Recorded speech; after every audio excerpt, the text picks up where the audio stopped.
Hai teman-teman dan Ibu Guru, perkenalkan nama saya Lisa Caroline Brahmana dari kelas 12 IPA 4. Nah, hari ini saya akan menjelaskan mengenai transfer elektron. Ini adalah tugas dari guru saya yaitu Ibu Marlinda. Nah, sebelum kita melanjutkannya, kita harus tahu dulu molekul-molekul yang berperan penting dalam proses transfer elektron. Nah, teman-teman, ini adalah molekul-molekul yang berperan penting dalam proses transfer elektron. Nah, ini adalah bagian dalam dari mitokondria. Yang pertama ini adalah kompleks protein 1. Nah, yang kecil di bawah ini teman-teman, ini namanya itu adalah kompleks protein 2. Yang di atasnya itu adalah kutiquinon. Yang ini, yang bulat besar ini namanya adalah kompleks protein 3. Nah, kita beranjak ke atas, ini namanya itu adalah sitokrom C. Kemudian, bulatan yang ketiga, ini namanya adalah kompleks protein 4. Oh, ini adalah bulatan yang keempat, yaitu kompleks protein 4. Nah, ini yang besar ini namanya adalah enzim. Enzim ini yang berperan penting dalam proses transfer elektron. Nah, nama enzim ini adalah enzim ATP sintase. Intinya di sini adalah memproses FADH2 dan NADH menjadi ATP. NADH yang dihasilkan dari glikolisis, dekarboksilasi, siklus Krebs nantinya akan datang menuju membran dalam mitokondria, kemudian melepas elektron. Ketika sudah melepas elektron, maka dia akan berubah menjadi NAD. Nah, elektron yang dilepaskan akan ditangkap oleh kompleks protein 1.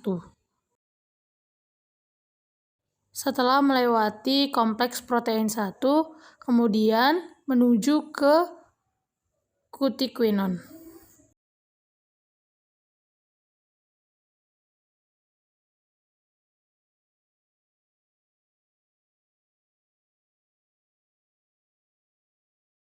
Ketika elektron melewati kompleks protein 1, maka menyebabkan dipompanya atau dikeluarkannya satu molekul H positif.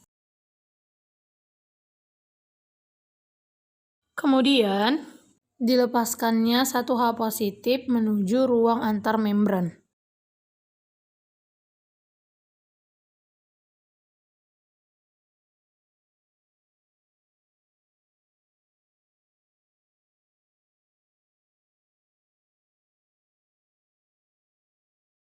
Kemudian, elektron dari kutiquinon akan ditransport ke kompleks protein 3. Kemudian ditransport lagi menuju sitokrom C.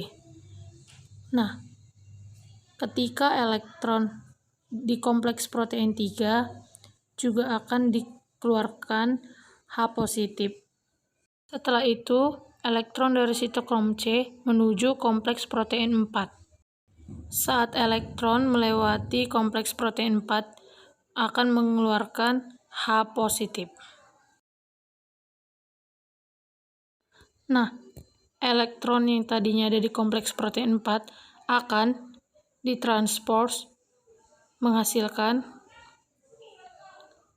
menuju penerima elektron terakhir yaitu oksigen atau O2. Yang nantinya elektron plus oksigen plus H positif. Kemudian hal ini akan menghasilkan H2O atau yang disebut dengan air.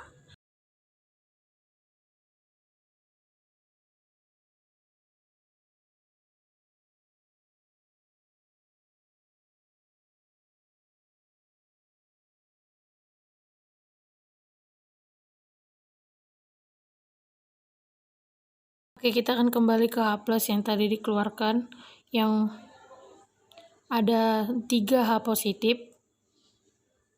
yang telah dikeluarkan menuju ruang antar membran. H+ ini akan kembali ke dalam melalui enzim ATP sintase. Tadi H+ akan masuk ke dalam enzim ATP sintase. Ketika H+ masuk melalui ATP sintase, maka ATP sintase akan menghasilkan ATP.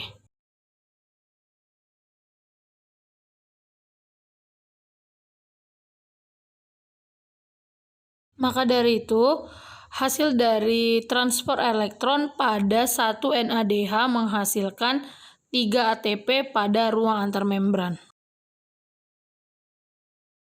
Proses FADH2 ini diawali dari kompleks protein 2.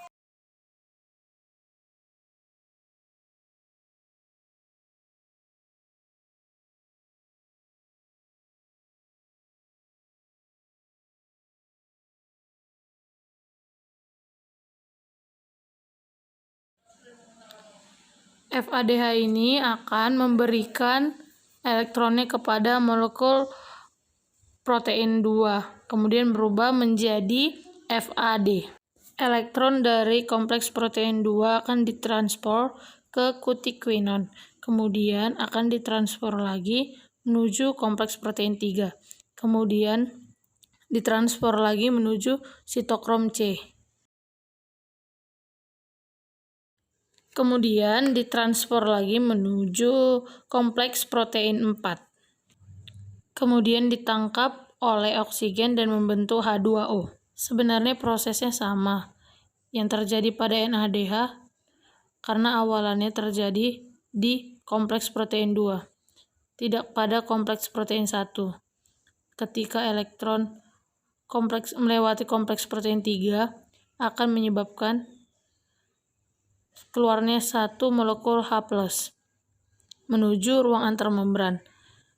Kemudian terjadi lagi pada kompleks protein 4 akan melepas satu H+ menuju ruang antarmembran.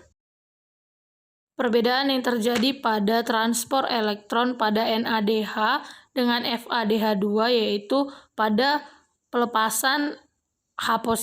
Nah, di NADH tadi melepaskan 3 H+, sedangkan di FADH melepaskan 2 H+. Dan ini menjadi perbedaannya juga apabila proses transfer elektron NADH menghasilkan 3 ATP, sedangkan pada proses FADH2 akan menghasilkan 2 ATP. Karena menghasilkan 2 H+ sehingga menghasilkan 2 ATP.